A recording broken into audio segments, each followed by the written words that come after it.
ओम शांति। आज 22 जुलाई 2023। आज की ईश्वरवाणी की मुख्य पंक्तियाँ हैं। मीठे बच्चे, आप मरे मर गई दुनिया, बाप का बनना अर्थात देह अभिमान टूटना। आप मरे मर गई दुनिया, बाप का बनना अर्थात देह अभिमान टूटना। एक बाप के सिवाय और कुछ भी याद ना आए। प्रश्न है, अंत का समय समीप देखते हुए कौन सा स्लोगन सदा याद रखना है? उत्तर है, किनकी दबी रहेगी धूल में किनकी राजा खाए। ये स्लोगन सदा याद रखो, क्योंकि अभी दुख के पहाड़ गिरने हैं, सबका मौत होना है। तुम बच्चे तो अभी बाप पर पूरा बलि चढ़ते हो। तुम्हारा सब कुछ सफल हो रहा है। तुम एक जन्म बलि चढ़ते, बाप 21 जन्मों के लिए बलिहार जाता है। 21 जन्म तुम्हें लौकिक माँ बाप के वर्षे की दरकार नहीं है। द्वापर से फिर जैसा कर्म वैसा फल मिलता है। गीत है, मैं एक नन्हा सा बच्चा हूँ। ओम शांति। ये तो मनुष्य मात्र जानते हैं कि ऊंच से ऊंच भगवान है। भगवान को हमेशा परमपिता परमात्मा कहा जाता है और उनका नाम ऊंचा है, ऊंचा ठाव भी है। नाम ऊंचा जिसका नाम, ऊंचा जिसका ठाव। सबसे ऊंच मूल वतन में रहते हैं। अब जबकि गॉडफादर कहते हैं तो जरूर बच्चे ही ठहरे। ऐसे तो नहीं कह सकते हम फादर हैं। सर्वव्यापी कहने से तो सब फादर हो जाते हैं। उनको तो हमेशा परे ते परे परम धाम में रहने वाला परमपिता परमात्मा कहा जाता है। ऊंच ते ऊंच भगवत, इसलिए सब भक्त उनको याद करते हैं। कहते भी हैं, भगवान को ही भक्तों का भक्ति का फल देने यहाँ आना पड़ेगा। वह बाप है स्वर्ग का रचयिता। क्रिकेटर जरूर नई दुनिया ही रचेंगे, क्रिएटर जरूर नई दुनिया ही रचेंगे। तो वह आएगा कहाँ? क्या पतित दुनिया में व पद पावन दुनिया में? देखो, ये बात अच्छी रीति धारण करने की है। तुम कोई छोटे नहीं हो, शरीर के ऑर्गन्स तो बड़े हैं ना। तुम जानते हो सभी बाप को याद करते हैं, समझते हैं यहाँ दुख है। हमको ऐसी जगह ले चलो जहाँ शांति सुख हो। ड्रामानुसार बाप को आना ही है। बनी बनाई बन रही, इसमें कोई फर्क नहीं हो सकता। वर्ल्ड की हिस्ट्री ज्योग्राफी चक्र लगाते रहती है। 4 युग फिरते रहते हैं। कलयुग के बाद होता है संगम युग। कलयुग और सतयुग के बीच का ये है कल्याणकारी धर्मायु युग। ये है पुरुषोत्तम युग, अर्थात उत्तम से उत्तम मर्यादा पुरुषोत्तम बनने का युग। इस युग जैसा उत्तम युग कोई होता नहीं। सतयुग त्रेता का संगम युग कोई ऊंच नहीं है। उसमें तो 2 कला सुख की कम होती है। इस संगम युग की ही महिमा है। तुम जानते हो बाप तो है ऊंच ते ऊंच, ऐसे नहीं कि सर्वव्यापी है। बच्चे कितनी भूल करते हैं, परंतु भूल भी रामानुसार होनी ही है। मैं फिरा कर अबुल बनाता हूँ। बाप कहते हैं, मुझे तो ऊंच ते ऊंच भगवत कहते हो, फिर मैं तुम बच्चों को अपने से भी ऊंच बनाता हूँ। तब तो भक्त याद करते हैं, लेकिन सर्वव्यापी कहने से मिट्टी में मिला दिया है तो खुद भी ऐसे कंगाल दुखी हो गए हैं। भारत सुखधाम था, अब दुखधाम है। अब बाप कहते हैं, मैं तुमको अपने से भी ऊंच बनाता हूँ। मैं तो परमधाम ब्रह्मांड में रहता हूँ, तुम भी वहाँ रहते हो, फिर यहाँ आते हो पाठ बजाने। जानते हो ब्राह्मण है ऊंच ते ऊंच चोटी, तो ऊंचे ते ऊंच शिव बाबा की क्या निशानी रखेंगे? वह तो एक स्टार है। जैसे आत्मा वैसे परमात्मा चमकता है ब्रिकिटी के बीच में अजब सितारा। आत्मा का रूप है ही स्टार। ये बना बनाया ड्रामा है। इसमें सभी आत्माएं ब्रह्मांड निराकारी झाड़ में रहती है, जिसको निर्वाण धाम कहा जाता है। आत्माएं निराकारी दुनिया सीठूम से आती है। अभी तो दुखधाम है। कितने पार्टीशन है। सतयुग में कोई पार्टीशन नहीं था, भारत ही ऊंच खंड था। बाबा को ट्रुथ कहा जाता है। बाबा कहते हैं, मैं सचखंड स्थापन करने आता हूँ, तो जरूर नई दुनिया स्थापन कर पुरानी दुनिया को मिटाना पड़े ना। अभी दुख के तो पहाड़ गिरने वाले हैं। किनकी दबी रही धूल में किनकी चोट ले जाए, किनकी सफल हुए एक उसकी जो धनी के नाम लगाए।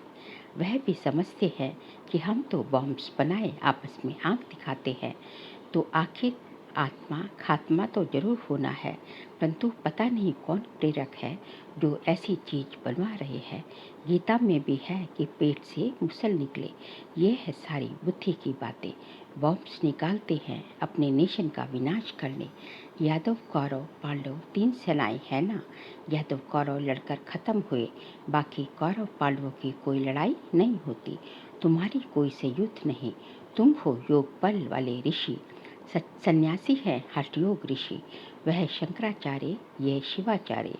श्री कृष्ण आचार्य नहीं कहेंगे, अब नॉलेज ले रहा है फिर सो श्री कृष्ण बनने के लिए। ये राजधानी स्थापन हो रही है, तुम पतित कांटों से देवी फूल बन रहे हो। आगे बाबा ने कहा, गीत में भी सुना, आओ अजामिल जैसे पापियों का उद्धार करो। गाया भी जाता है पतित पावन वही सतगुरु है, जो तुमको नर से नारायण राजाओं का राजा बनाते हैं। ये है एम ऑब्जेक्ट, ये पाठशाला है ना। इसमें हर नर से नारायण, नारी से लक्ष्मी बनते हैं। इसमें अंधश्रद्धा की बात नहीं। स्कूलों में एम ऑब्जेक्ट होती है ना। तुम बाप के पास आए हो बेहद का वर्षा लेने, वहाँ का वर्षा यहाँ लेना होता है। वह है ही सुखधाम, ये है दुख धाम। गीत में सुना, मैं छोटा सा बच्चा हूँ, तुम बच्चे हो ना। कोई 25 वर्ष का, कोई 20 वर्ष का। बाबा कहते हैं एक दिन का बच्चा भी वर्षा ले सकता है। बेहद का बाप फिर भारत को हीरे जैसा बनाने आया है। सतयुग में कितने हीरे जवाहरों के महल थे, बात मत पूछो। फिर जब भक्ति मार्ग शुरू होता है तो पतित राजाई बैठ सोमनाथ जैसा मंदिर बनाते हैं। राजाओं के पास मंदिर होते हैं, आजकल तो बहुत ही मंदिर बनाते रहते हैं। सबसे मुख्य मंदिर किसने बनाया होगा? जो पूज्य से पुजारी बनते हैं, जरूर उन्होंने ही बनाया होगा। आप ही पूज्य, आप ही पुजारी। ये महिमा परम धाम, ये महिमा परम पिता परमात्मा की नहीं है, उनकी महिमा तो सबसे न्यारी है। हर एक मनुष्य की महिमा अलग होती है। ऊंच ते ऊंच महिमा है बाप की, जिससे तुम 21 जन्मों का वर्षा पाते हो। फिर द्वापर से लेकर तुम लौकिक बाप का बच्चा बन जैसे जैसे कर्म करते हो ऐसा जन्म लेते हो। धन दान करने से एक जन्म अल्पकाल सुख का वर्षा मिल जाता है। राजाएं भी तो रोगी बनते हैं ना, स्वर्ग में तुम रोगी नहीं बनते हो। तुम्हारी एवरेज 150 वर्ष आयु रहती है। कितने हेल्दी रहते हो, बीमारी दुख आदि का नाम नहीं। शिव बाबा बच्चों के लिए सौगात ले आते हैं, इसको हथेली पर बहिष्ठ कहा जाता है। पुरुषार्थ करना चाहिए, चाहे सूर्यवंशी बनो, चाहे चंद्रवंशी बनो, चाहे साहूकार प्रजा। एम ऑब्जेक्ट तो है श्री कृष्ण जैसा बनना, बाकी श्री कृष्ण वाच तो कभी हुआ नहीं है। ये है भगवान वाच, समझाया जाता है। ये है रुद्र ज्ञान यज्ञ, राजस्व अर्थात स्वराज्य प्राप्त करने के लिए। शास्त्रों में तो बड़ी कहानी लिखती है, बाप पर बलि चढ़ने से बाप फिर 21 जन्म बलि चढ़ते हैं। बाप तुम बच्चों को ऊंचे से ऊंच बनाते हैं। ब्रह्मांड में रहने वाले ब्रह्मांड के मालिक ठहरे ना, फिर तुम विश्व के मालिक बनते हो। मैं विश्व का मालिक नहीं बनता, तुमको बनाने लिए आता हूँ। आगे बाबा ने कहा, तुम कहते भी हो पतित पावन आओ, आकर पावन बनाओ, फिर सर्वव्यापी कैसे ठहरा? सदगति दाता पतित पावन तो एक ही बाप है। इस समय सभी तमो प्रधान बन गए हैं। सतो रजो तमो से सबको पास करना ही है। हर चीज पहले सतो प्रधान होती, फिर तमो प्रधान बनती है। सतयुग में भी देवी देवताएं सतो प्रधान, फिर त्रेता में सतो रजो, सतो राम राज्य क्षत्रिय, फिर रजो में वैश्य, तमो में शूद्र वर्ण भी है ना। विराट रूप में देवता क्षत्रिय वैश्य शूद्र दिखाते हैं, बाप और ब्राह्मण गुम कर देते हैं। तुम ब्राह्मण देवताओं से भी ऊंच हो, क्योंकि तुम भारत की ऊंच सेवा करते हो। तुम हो श्रीमत पर श्रेष्ठ श्रेष्ठ, ऊंचते ऊंच भगवान की मत मिलती है, जिससे तुम भी श्री लक्ष्मी श्री नारायण बनते हो। श्री श्री शिव बाबा द्वारा फिर माया का प्रवेश होता है तो तुम आश्री बन पड़ते हो। कल्प कल्प बाबा ऐसे आकर समझाते हैं। बाबा ने ज्ञान का कलश तो माताओं पर रखा है, मनुष्य से देवता बनाने। सन्यासी तो माताओं को नरक का द्वार समझते हैं, निंदा करते हैं, फिर आकर उन्हीं माताओं से भीख मांगते हैं, तो फिर कर्जा चढ़ जाता है। इसलिए पुनर्जन्म फिर भी गृहस्थियों पास ले फिर संन्यास करते हैं। पुनर्जन्म नहीं लेते तो फिर इतने ढेर सन्यासी कहाँ से आते। भारत पवित्र था, संपूर्ण निर्विकारी दुनिया कहा जाता है। बरोबर देवताओं के आगे महिमा गाते हैं। आप सर्वगुण संपन्न, फिर अपने को कहते हैं मैं निर्गुण हारे में कोई गुण नहीं, सर्वगुण संपन्न ये शिव बाबा की महिमा है। ये सर्वगुण संपन्न शिव बाबा की महिमा नहीं है, ये देवताओं की महिमा है। परंतु पूरा ज्ञान न होने के कारण राम सीता के आगे भी ये महिमा कर देते हैं। शिव जयंती मनाते हैं परंतु समझते कुछ भी नहीं। तो बाबा कहते हैं तुम्हारा अब ज्ञान का तीसरा नेत्र खुलता है। देवताओं को तीसरा नेत्र होता नहीं। चित्रों में देवताओं को दिखाते हैं परंतु वास्तव में है तुम्हारा। परंतु तीसरा नेत्र खुला फिर भी बंद हो जाता है। आश्चर्यवत सुनंती पशंती औरों को सुनावंती फिर भी भागंती हो जाते हैं। बहुत अच्छे अच्छे बच्चे माया से हारते हैं। बाप युद्ध कराते हैं 5 विकारों पर जीत पहनाने लिए, बाकी और युद्ध तो है नहीं। तुम अभी हो ब्रह्मावंशी, फिर देवता बनेंगे। अभी शूद्र से ब्राह्मण वर्ण में आए हो।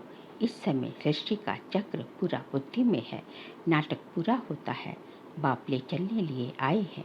माया ने सबको पतित बनाया है। अब बाप कहते हैं योग अग्नि से तुम विकर्मा जीत बनो, इसमें मेहनत है और कुछ करना नहीं है। बाप को याद करना है। बाबा हम आपके थे, आपने हमको फिर सतयुग में भेजा। पुनर्जन्म सतयुग में लेते रहे, फिर त्रेता में आए तो पुनर्जन्म त्रेता में लिए। इसको भी बाप कहते हैं तुम अपने जन्मों को नहीं जानते, हम बताते हैं।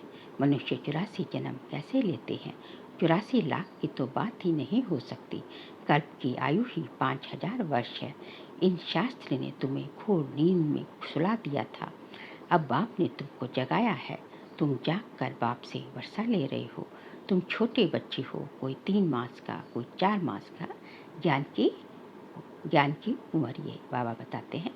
तुम ईश्वर के बनते हो तो फिर आप मर गई दुनिया। बाबा का बनते हो तो देह अभिमान टूट जाता है। बाप कहते हैं शरीर में रहते हुए, गृहस्थ व्यवहार में रहते हुए कमल फूल समान रहना है। सतयुग में तुम पवित्र संबंध में थे, अब अपवित्र गृहस्थ धर्म वाले बने हो। तुम देवी देवता धर्म वाले ही 84 जन्म लेते हो। भक्ति भी तुम शुरू करते हो। पूज्य से पुजारी तुम बनते हो। पहले तुमने अव्यभिचारी शिव की भक्ति की, अब भक्ति भी व्यभिचारी बन पड़ी है। फिर तुमको बाप से वर्षा मिलता है। बाप को आना भी संगम युग पर होता है। युगे युगे कहने से करके 4 युग कहो ना। फिर 84 अवतार, कच्छ मच्छ अवतार कैसे हो सकते हैं। गॉड इज वन, रचयिता भी एक है तो उनकी रचना भी एक है। अच्छा, मीठे मीठे सीख लेते बच्चों प्रति माता पिता बाप दादा का याद प्यार और गुड मॉर्निंग। रूहानी बाप के रूहानी बच्चों को नमस्ते। हम रूहानी बच्चों की रूहानी बाप दादा को नमस्ते नमस्ते नमस्ते। सार के लिए पहुँच से स्वराज्य के लिए बाप पर बलि चढ़ना है। एम ऑब्जेक्ट सदा सामने रखनी है। पुरुषार्थ कर सूर्यवंशी बनना है। बाप से जो ज्ञान का तीसरा नेत्र मिला है वह सदा खुला रहे, माया की प्रवेशता ना हो जाए, इसका पूरा ध्यान रखना है। योग अग्नि से विकर्माजीत बनना है। आज का बाबा का वरदान है सब संबंधों से बाप को अपना बनाकर एक रस रहने वाले नष्टो मोहा स्मृति स्वरूप भव। सर्व संबंधों से बाप को अपना बनाकर एक रस रहने वाले नष्टो मोहा स्मृति स्वरूप भव। नष्टो मोहा स्मृति स्वरूप बनने के लिए सर्व संबंधों से बाप को अपना बनाओ। किसी भी दैहिक संबंध में बुद्धि का लगाव ना हो। अगर कहीं भी लगाव होगा तो बुद्धि भटकेगी। बैठेंगे बाप को याद करने और याद वही आएगा जिसमें मोह होगा। किसका मोह पैसे में होता है, किसका जेवर में, किसका किसी संबंध में। जहाँ भी होगा वहीं बुद्धि जाएगी। अगर बार बार बुद्धि जाती है तो एक रस नहीं रह सकते। स्लोगन है प्रकृति को दासी बना दो तो उदासी दूर भाग जाएगी। प्रकृति को दासी बना दो तो उदासी दूर भाग जाएगी। बाबा कहते हैं जो प्रकृति है मतलब जो है ये 5 तत्वों की जो प्रकृति है, चाहे तुम्हारा शरीर है, चाहे बाहर के तत्व हैं, कोई भी, चाहे बाहर की प्रकृति, चाहे तुम्हारी सौ की प्रकृति, यदि ये इसके ऊपर जो आपकी अपनी कर्मेंद्रियों के ऊपर कंट्रोल हो जाए, जो है कर्मेंद्रियों के आप मालिक बन जाए, तो जो है फिर तो जो है आत्मा मालिक बन गई, तो जो है हमेशा जो है आत्मा जो है सारी आपके जो है कर्मेंद्रियाँ आपके ऑर्डर प्रमाण ही चलेंगी। बुद्धि को जहाँ चाहे, जब चाहे, जितना समय के लिए चाहे वहाँ जो है लगा सकते हैं। जो आपका आत्मा जो कहेगी वो काम आप जो है मन के मालिक बन गए, तो जो है मन जीत जगत जीत हो जाएगा। तो स्वतः ही जो है उदासी होने का कोई चांस ही नहीं होता, उदासी का कोई मार्ग ही नहीं रह जाता। इसलिए प्रकृति को उदासी बना दो तो उदासी भागती जाएगी। अच्छा, ओम शांति।